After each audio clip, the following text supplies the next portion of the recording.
Hello viewers, once again I welcome you on my channel that is New Horizon। इल्म सच्चाई और बहादुरी से मोहब्बत रखने वालों को एक बार फिर से मेरा सलाम। स्टूडेंट्स, आज हम नया चैप्टर स्टार्ट करने को हैं। सब्जेक्ट है फिज़िक्स, क्लास 10th।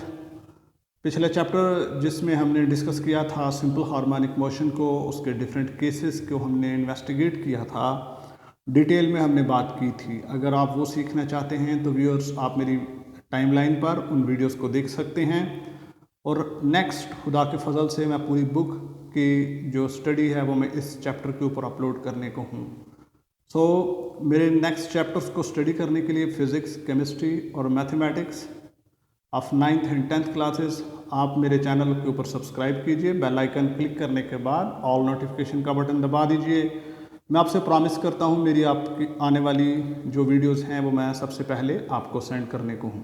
ठीक है स्टूडेंट, आज हम जिस चैप्टर को डिस्कस करने को हैं, स्टार्ट करने को हैं, उसका नाम है साउंड, यूनिट नंबर 11।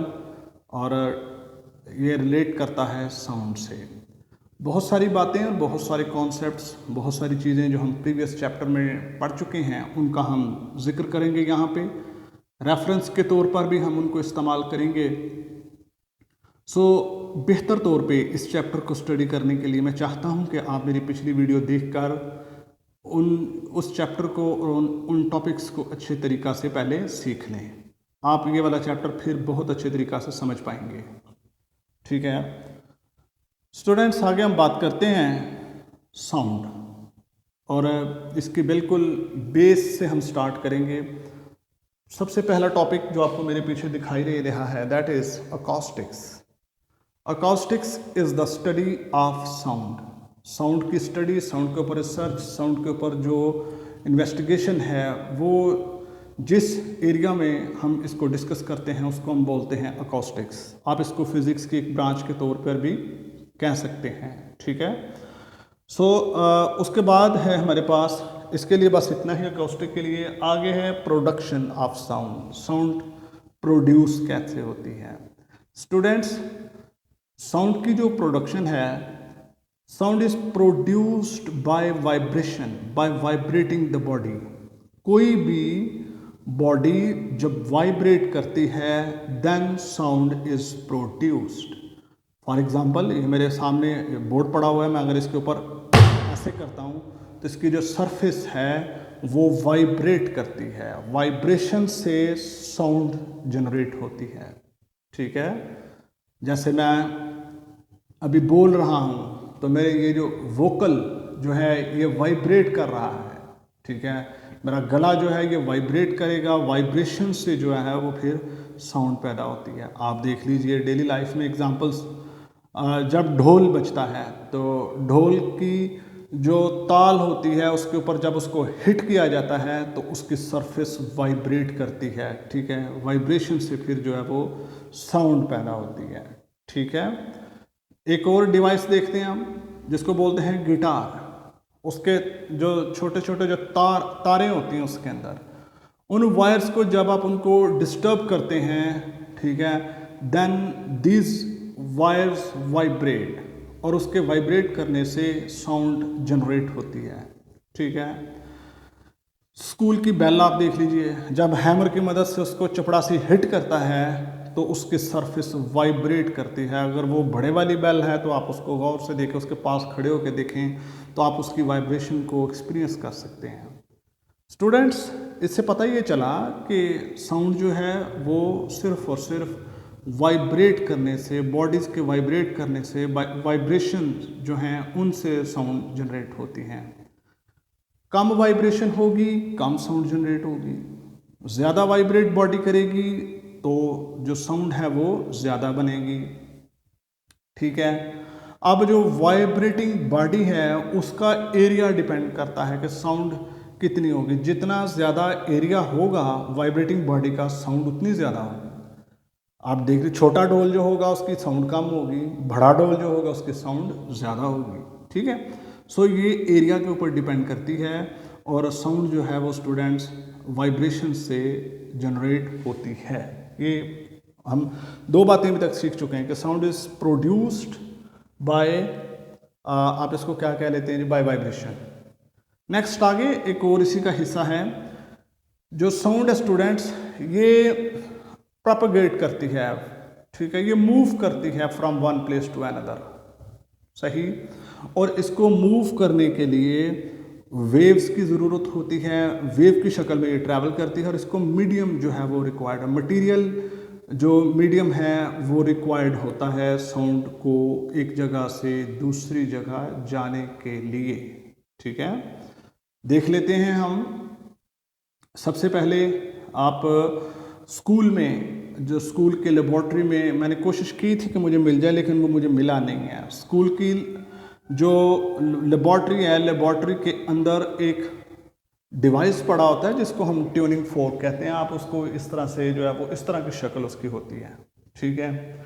और इसके ये जो ऊपर वाले पार्ट्स हैं इनको हम बोलते हैं प्रॉन्ग्स। इसका नाम है ट्यूनिंग फोर्क और इनको हम बोलते हैं प्रॉन्ग्स, सही। अभी हम इस ट्यूनिंग फोर्क को यूज़ करके भी जो है साउंड वेव्स, साउंड को प्रोड्यूस कर सकते हैं, ठीक है जी। इसका जो रबर पैड होता है, रबर पैड के ऊपर जब हम इसको हिट करते हैं तो इसके जो प्रॉन्ग्स हैं वो वाइब्रेट करते हैं। उसकी वाइब्रेशन को हम कान के करीब लाकर ट्यूनिंग फोर्क को हम सुन भी सकते हैं, इवन दैट हम उसको देख भी सकते हैं, हम उसको सेंस भी कर सकते हैं। किस तरह से एक प्लास्टिक का बॉल धागे के साथ लटका दीजिए उस ट्यूनिंग फोर्क को, वाइब्रेटिंग ट्यूनिंग फोर्क उसके करीब लाइए तो वो हिट करेगा बॉल को और बॉल हिलता हुआ मालूम होगा, जिससे हम इस वाइब्रेशन को देख भी सकते हैं, ठीक है। तो इसी तरह से जो वाइब्रेटिंग ट्यूनिंग फोर्क है उसको कप में पानी डालकर उसके बीच में डोए, पानी के अंदर भी वाइब्रेशंस जो हैं वो जनरेट होंगी। सो ट्यूनिंग फोर्क की वाइब्रेशन से साउंड की आवाज़, साउंड को सुना जा सकता है, उसकी वाइब्रेशन को सेंस किया जा सकता है, देखा जा सकता है। नेक्स्ट है कि साउंड को एक जगह से दूसरी जगह ट्रैवल करने के लिए मीडियम रिक्वायर्ड है। इसके लिए हम एक एक्टिविटी देख लेते हैं। एक बंद जार ले लीजिए जिसके अंदर इलेक्ट्रिक बेल हो, वायर्स उसके अंदर जा रही हो, लेकिन वो एयर टाइट बंद होना चाहिए जार। बाहर से स्विच ऑन कीजिए, हमें बेल की आवाज़ सुनाई नहीं देगी, ठीक है। क्यों? साउंड प्रोड्यूस तो हो रही है जार के अंदर, लेकिन वो हम तक नहीं पहुंच रही। क्यों? कि जो मीडियम है, एयर जो है वो जार के अंदर ही है, वो बाहर नहीं आ पा रही। हमारे कानों के बीच में और उस बेल के बीच में जो है वो मीडियम जो है वो कट ऑफ है, ठीक है। सो इसके अलावा आप देख लीजिए, आपके भी गाड़ी में बैठे हों तो शीशे उसके बंद कर दीजिए, अंदर बैठ के आप म्यूज़िक वगैरह सुन रहे हैं। अगर आवाज़ बहुत ज़्यादा है तो फिर वो थोड़ी थोड़ी आवाज़ बाहर आएगी, लेकिन अगर आप वो नॉर्मल लेवल पे आप सुन रहे हैं, वीडियोस साउंड आप सुन रहे हैं, ऑडियो गाने वगैरह, तो उसकी आवाज़ बाहर नहीं आती। क्यों? कि जो मीडियम है वो शीशे की वजह से कट ऑफ है। एयर जो है वो अपने साथ साउंड वेव्स को बाहर नहीं ला रही, मीडियम जो है वो उसको नहीं मिल रहा, ठीक है। सो इसकी या एक और आप एग्जांपल देख लीजिए। जब साइंटिस्ट स्पेस में जाते हैं तो वहाँ पर वो एक दूसरे की आवाज़ को सुन नहीं सकते। क्यों? इसलिए कि वो वहाँ पर स्पेस है, हवा नहीं है, यानी कि हवा जो है वो मीडियम का काम करती है, साउंड वेव्स को एक जगह से दूसरी जगह पर लेके जाती है, ठीक है। जब वो एक जगह से दूसरी जगह जाने के लिए उसको हवा नहीं मिलेगी तो साउंड एक शख्स जो है वो दूसरे की आवाज़ भी नहीं सुन सकता। सो इन एक्टिविटीज़ से हमें ये पता चला कि sound waves require a medium. चूँकि ये मीडियम रिक्वायर करती हैं इसलिए हम इसको ये कहते हैं कि साउंड वेव्स जो हैं वो मैकेनिकल वेव्स हैं, ठीक है। पेपर में क्वेश्चन आ सकता है, what is acoustic, how sound is produced. Number 3 भी आ सकता है कि discuss the mechanical nature of sound waves, ठीक है। उसके बाद जो हमारे पास लास्ट टॉपिक है that is the longitudinal nature of sound. Sound waves जो हैं वो नेचर में लॉन्गिट्यूडनल हैं। मैंने 2 वर्ड्स यहाँ पे यूज़ किए स्टूडेंट्स, एक लॉन्गिट्यूडनल, दूसरा मैकेनिकल। आपको ये नहीं पता, आप फर्स्ट टाइम सुन रहे हैं, डिटेल में जानना चाहते हैं मेरी टाइमलाइन पर पिछले चैप्टर में वीडियोस मौजूद हैं, आप उनको देख सकते हैं। वहाँ पर मैंने बहुत डिटेल में ये टीच किया हुआ है। सो लॉन्गिट्यूडनल वेव्स जो हैं वो साउंड जो है वो लॉन्गिट्यूडनल नेचर अपने साथ कैरी करती है। पेपर में क्वेश्चन आ सकते हैं, डिस्कस द लॉन्गिट्यूडनल कैरेक्टर या longitudinal nature of sound waves. तो आपको फिर ये डिस्कशन जो है वो सारी लिखनी है। अभी हम इसको देख लेते हैं वो किस तरह से ये लॉन्गिट्यूडनल है, साउंड वेव्स किस तरह नेचर में जो है वो लॉन्गिट्यूडनल है, ये हम अभी देखेंगे। अभी ये जो ट्यूनिंग फॉर्क हमारे सामने पड़ा हुआ है, ये अगर बिल्कुल स्टेबल हो, वाइब्रेट ना कर रहा हो, तो ये जो लाइनें आपके सामने लगी हुई हैं ये रिप्रेजेंट करती हैं एयर की लेयर्स को। तो एयर के अंदर किसी किस्म का डिस्टरबेंस हमें नज़र नहीं आता इस डायग्राम में। ये डायग्राम आपकी बुक पर भी होगी, लेकिन जब हम इसको रबड़ पैड के ऊपर हिट करते हैं, प्रॉन्स जो हैं वो वाइब्रेट करते हैं लाइक दिस, कभी इधर कभी इधर, कभी इधर कभी इधर। मीन पोजीशन के इर्द गिर्द ये वाइब्रेशन जो है वो परफॉर्म करते हैं। सो अभी हम देखेंगे जब ये प्रॉन्स इस तरफ होगा तो ये एयर की जो लेयर है इसको आगे की तरफ पुश करेगा, ठीक है। सो यहाँ पर जो लेयर्स हैं वो इकट्ठी हो जाएंगी और इस रीजन को हम बोलते हैं कंप्रेशन। ये पिछले चैप्टर में मैंने सिखाया हुआ है। ये जो कंप्रेशन है ये फिर मूव करेगा आगे, ये वाली जो लेयर है ये आगे वाली लेयर को कंप्रेस करेंगी, ठीक है, फिर वो आगे वाली को। और चूंकि ये कंप्रेशन आगे शिफ्ट हो जाएगा पीछे, फिर ये वाली नेचर इस तरह से दोबारा से ये रेयरफैक्शन बन जाएगा।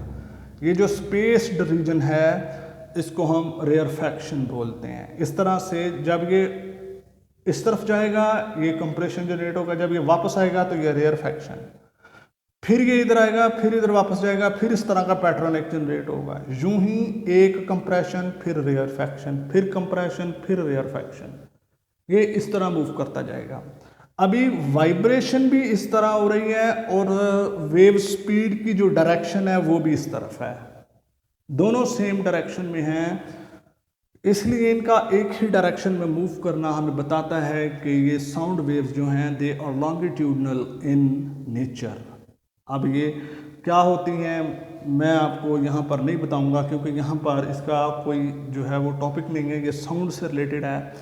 सो इस तरह से जो है वो ट्यूनिंग फॉर्क, अगर ट्यूनिंग फॉर्क इस तरह मूव करता है तो all the vibrating objects, vibrating bodies, ठीक है, एग्जिबिट द सेम नेचर, सही सेम पैटर्न को वो एग्जिबिट करती हैं।